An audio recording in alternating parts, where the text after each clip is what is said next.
ఈ ఆపద వస్తుంది, నేను సరి చేసుకోవాలా, నా బిడ్డల వల్ల, నా తల్లిదండ్రుల వల్ల, ఎవరి వల్ల ఈ కష్టం నాకు రోజు కూడా నేను దిగజారిపోతున్నాను అనే ప్రశ్న నువ్వు వేసుకోవాలి. దేవుడు నిన్ను కష్టపెట్టే దేవుడు కాదమ్మా, దేవుడు నిన్ను బాధ పెట్టే దేవుడు కాదు, నీ దేవుడు నిన్ను ఏమీ లేకుండా చేసే దేవుడు కాదు. నువ్వు సంతోషంగా ఉండాలని దేవుడు కోరుకున్నాడు, నువ్వు ఆనందంగా ఉండాలని దేవుడు కోరుకున్నాడు. ఇలా గమనించండి, ఆయన మేఘారుడ ఈ లోకానికి ఆయన రాబోతూ ఉన్నాడు.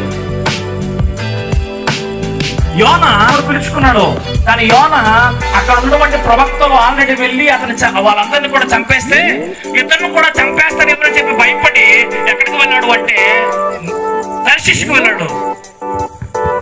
ఎక్కడికి అనుకున్నాడు, ఎక్కడికో వెళ్ళిపోయాడు, ఎవరు చూడలేరు అనుకున్నాడు, ఎక్కడికో వెళ్ళిపోయాడు. సముద్రము పోటెత్తుతుందండి, పడవ అటు ఇటు అయిపోతుంది. అందరూ కూడా చీటీలు వేస్తున్నారు, పడవలో ఉన్న వాళ్ళందరి పేర్లు రాస్తున్నారు. పడవలో అందరి పేర్లు రాశారు, అందరి పేర్లు రాసి అనుకున్నారు వాళ్ళు. ఈ అపాయం వాళ్ళకి ఎవరి వల్ల కలిగింది? యోనా వల్ల కలిగింది. ఎందుకో తెలుసా?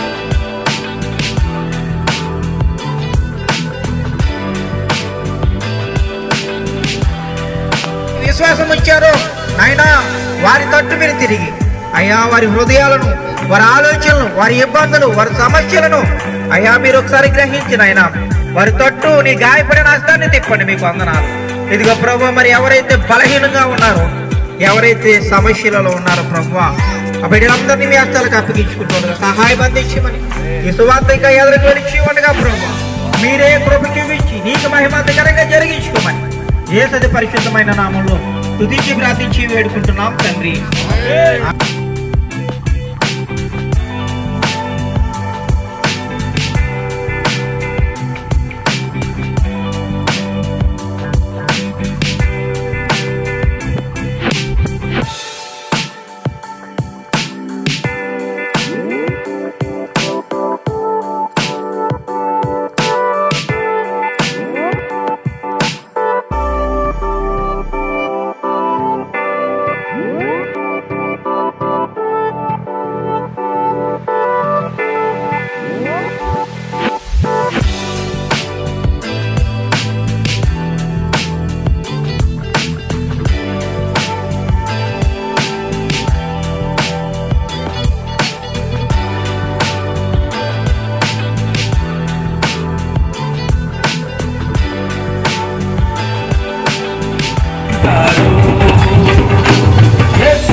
వచ్చుచున్నాడు,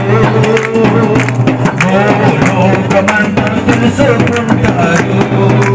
రవి కొట్టి తేజుడు రమ్యమైన దేవుడు, రవి కొట్టి తేజుడు రమ్యమైన దేవుడు రారాజుగా వచ్చుచున్నాడు, రారాజుగా వచ్చుచున్నాడు, యేసు రాజుగా వచ్చుచున్నాడు.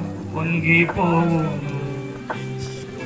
యేసయ్య ఎదుట వంగిపోవు, యేసు రాజుగా వచ్చుచున్నాడు. భూలోకమంతా ఉంటాడు, యేసు రాజుగా వచ్చుచున్నాడు. భూలోకమంతా తెలుసుకుంటాడు. సహోదరి సహోదరులారా, ఒకవేళ ఆయన వచ్చేసరికి మనం ఎత్తబడకపోతే ఈ లోకంలో విడిపించబడతాము, ఈ లోకంలో శ్రమ పడవలసి ఉంది. ఈ రాత్రికాల సమయంలో దేవుడు మీతో మాట్లాడుతున్న మాట, ఇదిగో నేను సిద్ధంగా ఉన్నానమ్మా, నేను రాబోతూ ఉన్నాను ఈ లోకానికి, మీరు నన్ను కలుసుకోవాలి అంటే మీరు నాతో ఉండాలి, నేను మీతో ఉండాలి, మనం దేవునితో ఉండాలి. మీరు నా యందును నేను మీ యందును, మీరు నా మాట యందు నిలిచి ఉన్నాయల్లా మీరు ఫలించి అభివృద్ధి పొందుతారు అని దేవుడు